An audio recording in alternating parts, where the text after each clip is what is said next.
Okay, let's start the part 2 of the frog. ठीक है, frog में हमने मॉर्फोलॉजी के बारे में पढ़ लिया था, तो अब हम स्टार्ट करते हैं एनाटॉमी। एनाटॉमी मींस जब हम इंटरनल स्ट्रक्चर्स के बारे में पढ़ेंगे तो हम उसे क्या बोलते हैं? एनाटॉमी। तो इस एनाटॉमी में हमें क्या क्या पढ़ना है? देयर डाइजेस्टिव सिस्टम, ठीक। The next one is respiratory system,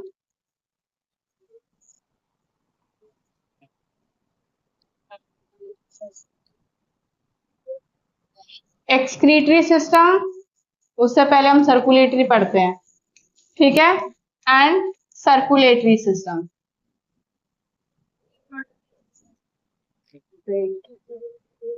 कर ही देते हैं इरेज फिर। Circulatory system,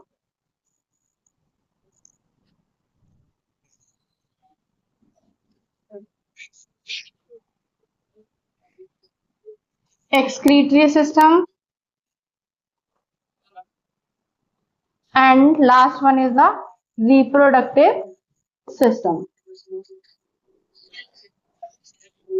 Yes, also the nervous system, जिसे आप न्यूरो एंडोक्राइन सिस्टम से पढ़ते हैं, ठीक है, that is called neuro endocrine system. ठीक, चलो अब हम सबसे पहले स्टार्ट करते हैं डाइजेस्टिव सिस्टम के बारे में। डाइजेस्टिव सिस्टम में क्या आएगा? जैसे हम पूरी एलिमेंट्री कैनाल पढ़ते हैं, हम ह्यूमंस में भी जब डाइजेशन पढ़ते हैं, जैसे आप 10th क्लास में पढ़ते हैं, सेम वैसा ही आएगा। तो हमने डाइजेस्टिव सिस्टम में क्या पढ़ना है? सबसे पहले mouth, buccal cavity, pharynx, oesophagus, then stomach, intestine and rectum,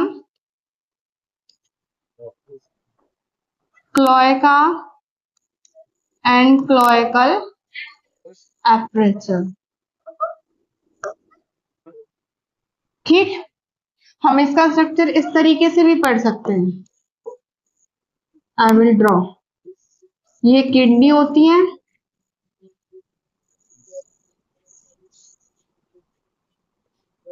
ठीक है, या पेयर ऑफ लंग्स प्रेजेंट होते हैं जो कि पिंक कलर के होते हैं, तो हम उन्हें पिंक कलर से ही बना देते हैं।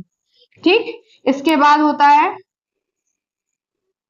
यहाँ एक पाइप निकलता है जिसे ईसोफेगस बोला जाता है, फिर यहाँ स्टमक, ये, और ऐसे करके यहाँ क्लोएकल एपरेचर ओपन होगा, देन रेक्टम, इस तरीके से। ठीक है, ये मिक्स कर दिया। ठीक, चलो डाइजेस्टिव सिस्टम सबसे पहले पढ़ते हैं।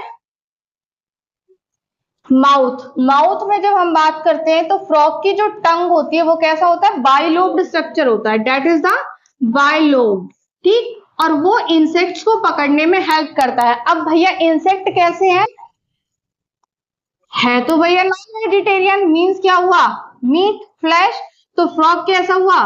कार्निवोर्स में इंक्लूड होता है। तो कार्निवोर जो होते हैं वो अपने खाने को इजीली डाइजेस्ट कर देते हैं, और इसी वजह से उनकी जो स्मॉल इंटेस्टाइन है वो कैसी होती है? शॉर्टर होती है। शॉर्टर है तो सेम यहीं पर हम बात कर लेते हैं कि जो भैया एलिमेंट्री कैनाल होगी वो भी कैसी होगी? शॉर्टर होगी। ठीक, तो आगे चलते हैं। फिर बक्कल कैविटी आती है। बक्कल कैविटी जो माउथ वाला पोर्शन होता है, यहां से रेस्पिरेशन वो पानी में करते हैं, इसलिए इसका मेंशन किया गया है। ठीक, देन आता है फेरिंग्स, फिर आता है ईसोफेगस। अब इधर देखो, ईसोफेगस ये जो ओपनिंग दिखाई है, जब माउथ की वो माउथ में अपने फूड को लेंगे तो पूरा जो इम्प्रॉपर अनडाइजेस्टेड फूड होगा उसे हम क्या बोलते हैं? काइम। क्या बोला जाता है? काइम। जो ईसोफेगस से होने के बाद कहां जाएगा? स्टमक में। ये रहा स्टमक का पोर्शन। तो स्टमक में क्या आता है बेटा? गैस्ट्रिक जूस, जिसे हम क्या बोलते हैं? HCl। ठीक, गैस्ट्रिक जूस जो HCl आएगा, अब उसका काम क्या होता है HCl का? कि भैया प्रोटीन्स का डाइजेशन कराना होता है, सेम यही।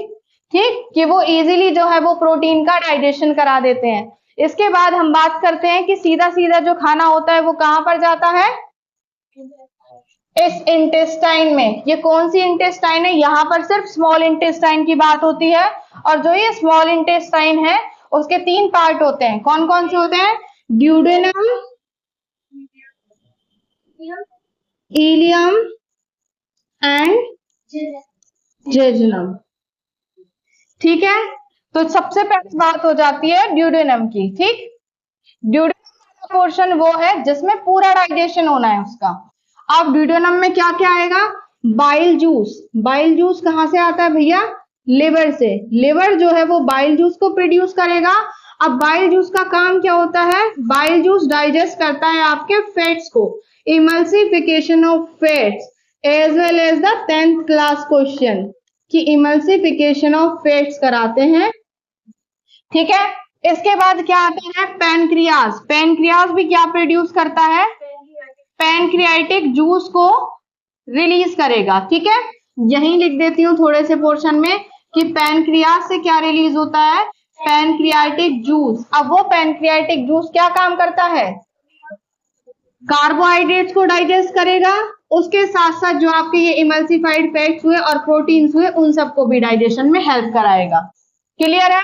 इसके बाद जो आपका मटेरियल बचा उसको एब्जॉर्ब भी करना होता है। एब्जॉर्ब का मतलब है कि जैसे हम अपनी स्मॉल इंटेस्टाइन में पढ़ते हैं कि स्मॉल फिंगर लाइक प्रोजेक्शन, यहां मेंशन कर रही हूं, देखिए इधर, यहां मान लो ये वॉल है इंटेस्टाइन की और उसी वॉल पर small finger like projections present होती है जिन्हें आप क्या बोलते हैं, विलाई।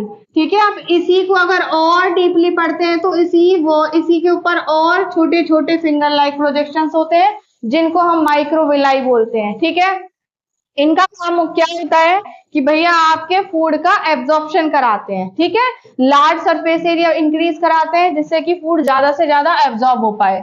उसके बाद जो आपका फीकल वेस्ट बचा वो कहां जाता है, रेक्टम, इस वाले पोर्शन में।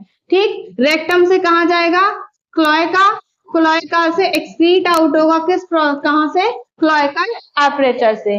तो ये पूरा डाइजेशन था, इसमें ज्यादा पढ़ने वाली कोई ज्यादा चीजें नहीं है। इसमें आपको क्या पढ़ना है, सबसे पहले कि फ्रॉग कैसे हैं, कार्निवोर्स हैं, माउथ से डाइजेशन स्टार्ट हो जाता है। देन ईसोफेगस, ईसोफेगस में जो आपका अनडाइजेस्टेड फूड मतलब कि पार्शियली डाइजेस्टेड फूड जो होता है उसे आप क्या बोलते हैं, chyme. It will transfer to the stomach, stomach से इंटेस्टाइन, इंटेस्टाइन से रेक्टम। ये ध्यान रखना, स्टमक में गैस्ट्रिक जूस मीन HCl आता है। इंटेस्टाइन में 3 पार्ट्स आएंगे जहां पर कंप्लीट डाइजेशन भी होगा एज वेल एज एब्जॉर्प्शन भी होगा। नेक्स्ट है रेक्टम, क्लोएका, क्लोएकल एपरेचर से एक्सक्रीट आउट। क्लियर। इसके बाद हम पढ़ते हैं respiratory system. Now we will start the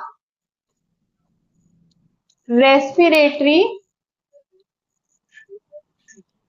system. ठीक है, फ्रॉग हमें पता है कि कैसे हैं फ्रॉग्स, एम्फीबियंस हैं। फ्रॉग कैसे हैं, एम्फीबियंस, दैट मीन्स वो टेरेस्ट्रियल एरिया पर भी रहते हैं और वाटर में भी रहते हैं। तो जब वो टेरेस्ट्रियल एरिया पे रहेंगे तो वो किसके थ्रू रेस्पिरेशन करेंगे, लंग्स के थ्रू। और जब वो वाटर में रहेंगे तो वो किसके थ्रू रेस्पिरेशन करेंगे, gills as well as skin. ठीक है, गिल्स का मेंशन नहीं है जितना स्किन का मेंशन है।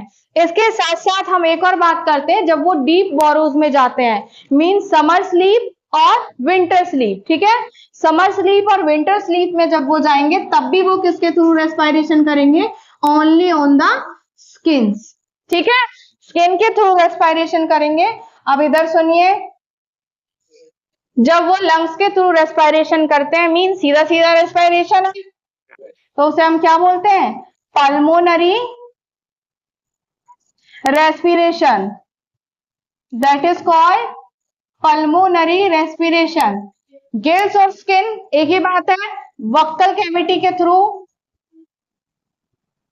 एयर एंटर करती है फिर पूरी बॉडी में ट्रांसफर होती है। ठीक है, लेकिन दूसरी बात होती है कि जब स्किन के थ्रू रेस्पिरेशन होगा मींस एक्सचेंजमेंट होगा एयर का, तो उसी रेस्पिरेशन को हम क्या बोलते हैं, क्यूटेनियस रेस्पिरेशन।